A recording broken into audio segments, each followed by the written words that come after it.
السلام عليكم ورحمة الله وبركاته وعليه قالقة ميلو البروجكتين وانا دي سلامي لايك شير كومنت وحد يرجلنا جاب يوشوا وحايد لا قبلهنا الصوماليات قبلهنا مسلمين تا قبلهنا شرفت قيمها إيه دينت اللي هو برباريو وحالة ذكر وعديقة نفط هذا كحساب شيء بناك يا لما كان دكانك جوكتم بقى يبسل هذا مصبح يبسل شيء جوده كجرا بعض كجرا وحا يبسل هذا بني عادناتا شيء جوده كجرا بعض كجرا ما رجعنا واساس وكله ما كاسقاط حجابك يصير توتو عاد حرتو دلك هو دلكسن حرتو wax bila micniya kuma iibsanayo laakiin wuxuu rabaa inuu waqtiga iyo mustaqbalka kaaga dheelo waqtigana ka dhameeyo oo rabaa marka adigu fikir adigu waxaad iibsan lahayd ku fikir iska dhaaf ninka sharafta iyo diinta iyo akhlaaqda lagu soo barbaariyay kan qamriga cabay oo yaani iibaan la'aantu gashay xitaa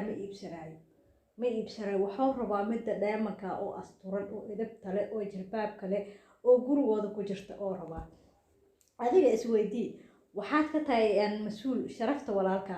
waxaa ka tahay mas'uul sharafta aabaha waxaa ka tahay sharafta hooyada waxaa ka tahay sharafta ehelkaaga maxaa sharaf xumada iyo qiimo la'aanta ku dhigay waxaa tahay qaali waxaa tahay dheeman waxaa tahay luul waxaa tahay qofta dunida uu qaalisaneed yani shayga daboolan iyo shayga banaanka yaalana waxaa sharaf badan shayga daboolan sababtoo weel haddaad raashin ku shubato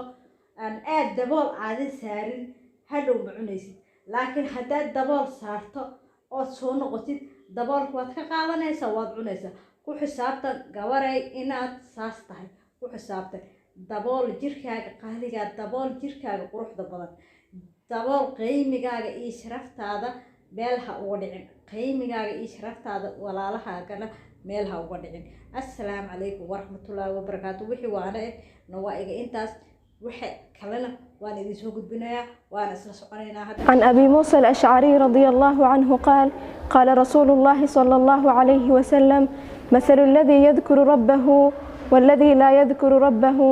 مثل الحي والميت رواه البخاري.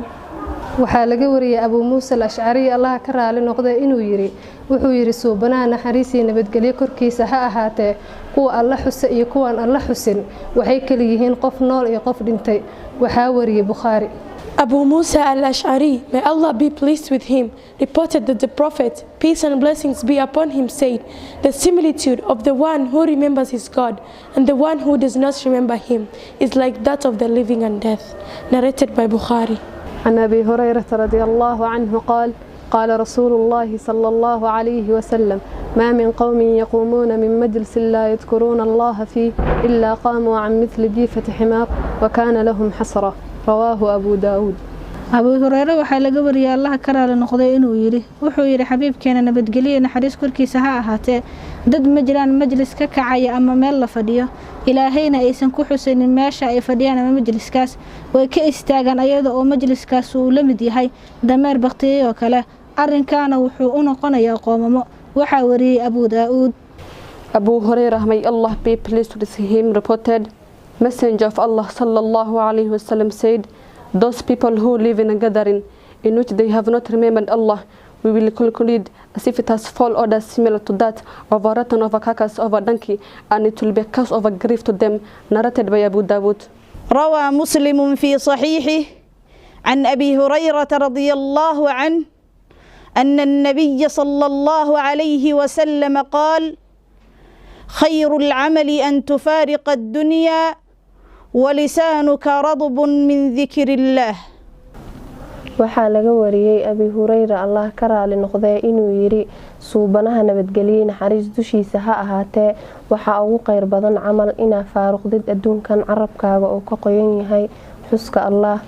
waxaa wariyay Muslim. وعن أبي هريرة رضي الله عنه قال قال رسول الله صلى الله عليه وسلم ما جلس قوم مجلسا لم يذكروا الله فيه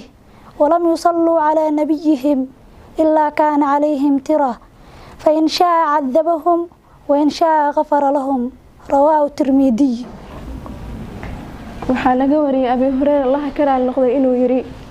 wuxuu yiri suubanaha naxariis nabadgelyo korkiisa ahaatee ma fariisan qoom meel la fariisto meeshaas oo ay alle ku xusin ayna nebigoodana ku salinin ilaa hadday dhacdaba inay fariistaan ay se u sheekeynayaan meesha kala tagaan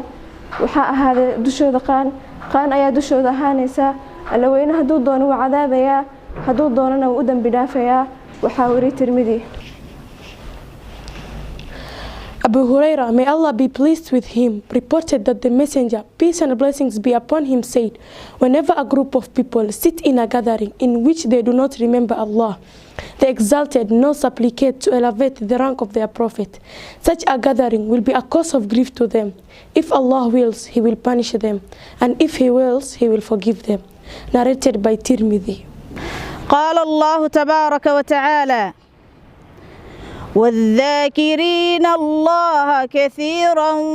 والذاكرات أعد الله لهم مغفرة وأجرا عظيما. alla weyne wuxuu yidhi ragga alla xuseyn badan iyo dumarka alla xuseyn badan alla wuxuu u diyaariyey dembi dhaaf iyo ajar weyn.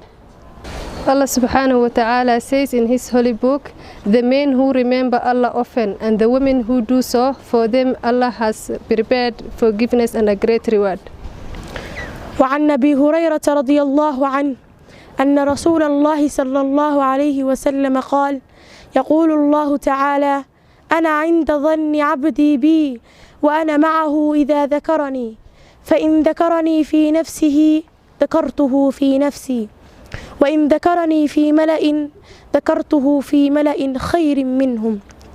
وإن تقرب إلي شبرا تقربت إليه ذراعا وإن تقرب إلي ذراعا تقربت إليه باعا